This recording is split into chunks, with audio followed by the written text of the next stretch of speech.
BJP के उत्तर बिहार प्रभारी सह एमएलसी डॉक्टर राजेंद्र प्रसाद गुप्ता पूर्णिया में गुरुवार संध्या डिप्टी मेयर के आवास पर पहुंचे, जहां पत्रकारों को संबोधित करते हुए उन्होंने कहा कि भाजपा को नीतीश के इस्तीफा से कम कुछ भी नहीं मंजूर है। मुख्यमंत्री नीतीश कुमार ने बिहार विधानसभा और बिहार विधान परिषद में बिहार के कमजोर वर्गों के युवा और युवतियों को निशाना बनाते हुए अशोभनीय शब्द का प्रयोग किया, जिससे पूरे बिहार की जनता शर्मसार है। पूरे देश में बिहार की किरकिरी हो रही है। उन्होंने कहा कि मुख्यमंत्री नीतीश कुमार जानबूझकर इस तरह के भाषा का प्रयोग किए हैं। खासकर यह वक्तव्य कमजोर वर्गों के लोग जैसे SC/ST समुदाय के युवा युवतियों को निशाना बनाते हुए दिया गया है। उन्होंने कहा कि मुख्यमंत्री ने बिहार की जनता से माफी तो मांग ली, लेकिन यह माफी लायक नहीं है।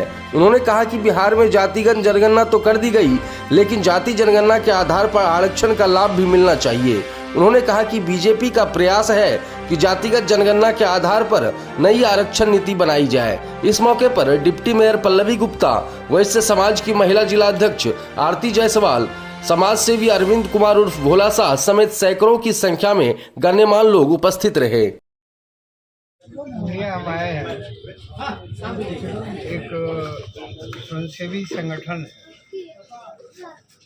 उनके यहाँ एक विचार गोष्ठी है, पर्यावरण और उस पर बढ़ती हुई जनसंख्या का दबाव। उसी कार्यक्रम में भाग लेने के लिए हम आए हैं यहाँ पूर्णिया। और जिस घर में आए हैं ये विचार परिवार का बहुत पुराना घर है। मान्यवर विश्वनाथ हो, वो करीबन 45 साल से हम जानते हैं। हम लोग के अभिभावक रहे हैं। उनके स्वास्थ्य लाभ की जानकारी लेने के लिए हम आज इस घर में आए हैं। और संयोग से विश्वनाथ बाबू की बहू पल्लवी जी आज डिप्टी मेयर हैं। तो यह भी अच्छी बात है कि विश्वनाथ बाबू के साथ साथ डिप्टी मेयर के घर पर भी मैं आया। ऐसे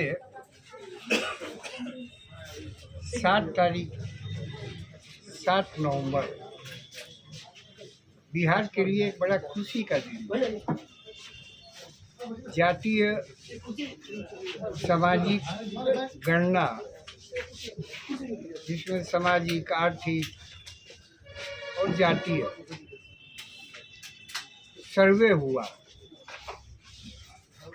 विधानसभा और विधान परिषद के पटल पर रखा गया। इसके पहले ये बताएं कि बिहार में 1977 में जो आरक्षण आया, लागू किया गया, उस समय भी भारतीय जनसंघ, जिसको नेता मान्यवर कैलाशपति मिश्र जी मुख्यमंत्री के नाते थे, वित्त मंत्री थे उस सरकार में। तो माननीय कैलाश जी के नेतृत्व में भारतीय जनसंघ ने मान्यवर कर्पूरी ठाकुर जी जो मुख्यमंत्री थे, वो आरक्षण का बिल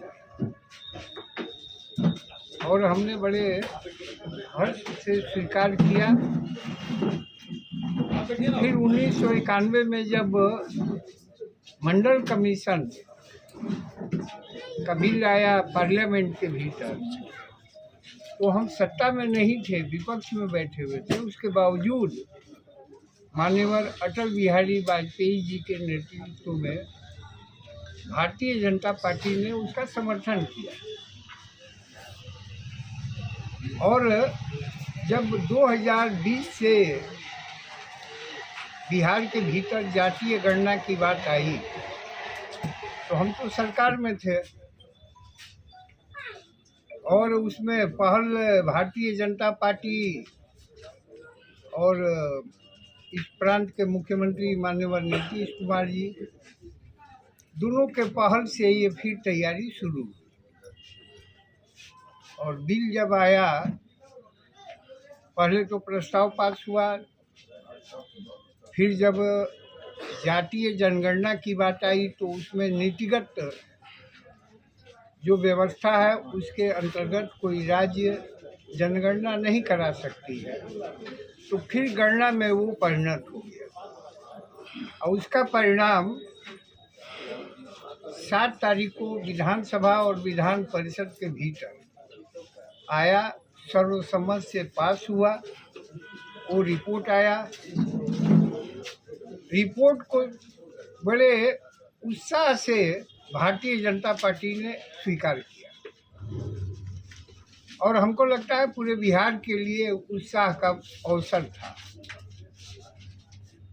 लेकिन दुर्भाग्य से उस दिन ऐसी एक घटना घट गई,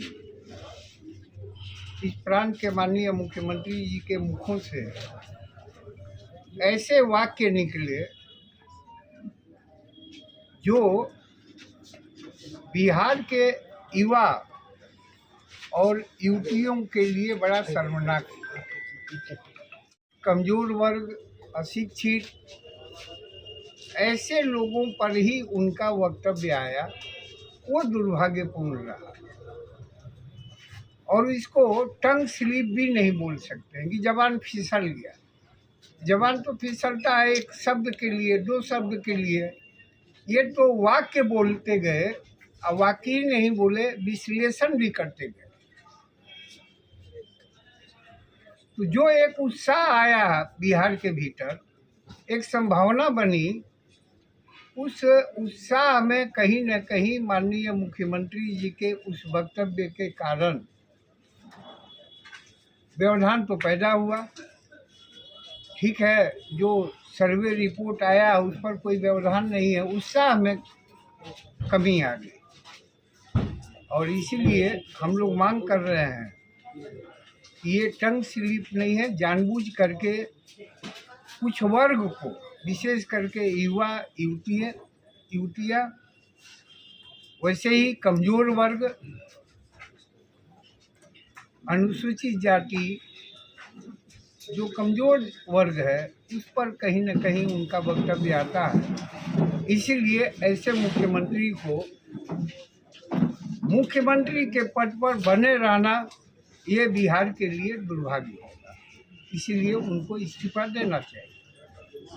और ये एवं सामाजिक आर्थिक जो सर्वे हुआ, जो रिपोर्ट आया, भारतीय जनता पार्टी का प्रयास है कि जिस वर्ग का जो जनसंख्या है